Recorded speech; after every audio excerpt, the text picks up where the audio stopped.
Good afternoon. We are at the Ballard Forest Farm Sugar Shack now, and this is our evaporator.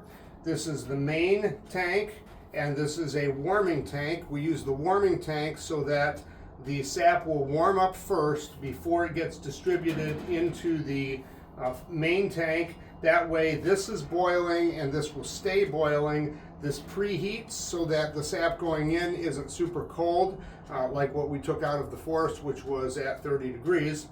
And that'll warm up here, go into the main holding tank. We've got a float that distributes the sap into the tank so that it continues to run all the time. We have a filter here. This is going to filter some of the sap where we'll get things started, because this is the start of the run. We have to fill up the main part of the tank first. Obviously, that's going to warm up. That'll then start warming up this holding tank, and we'll continue to fill this. This takes 5 gallons. We're not going to fill this all the way up to the 19.5 gallons that it has the capacity of, but we'll fill it up for about 3 or 4 gallons to start with. So we take our bucket of our sap that we've got, we're going to put it into this other tank.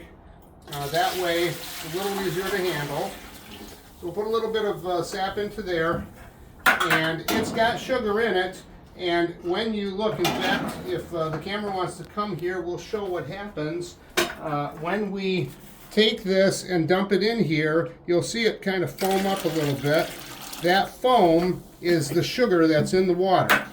We then take this sap and pour it into this filter. This filters out any of the big pieces of, whatever happens to be out in nature. Filters that out. We pour it into our main tank now. So that gets some of the impurities out. The rest of the impurities are going to be boiled out, because we boil it up to 219.5 degrees. That will kill anything that happens to be in the sap, and it boils it down then to sugar, and that's where you get your syrup, because pure maple syrup is just sugar and some liquid, some water left. That's why it's liquid, but it's a composure of sugar and water together to make that maple syrup. I hope that this helps teach you a little bit about what we do with our sugar shack, and in a few minutes we will come back and we will show you the actual syrup boiling.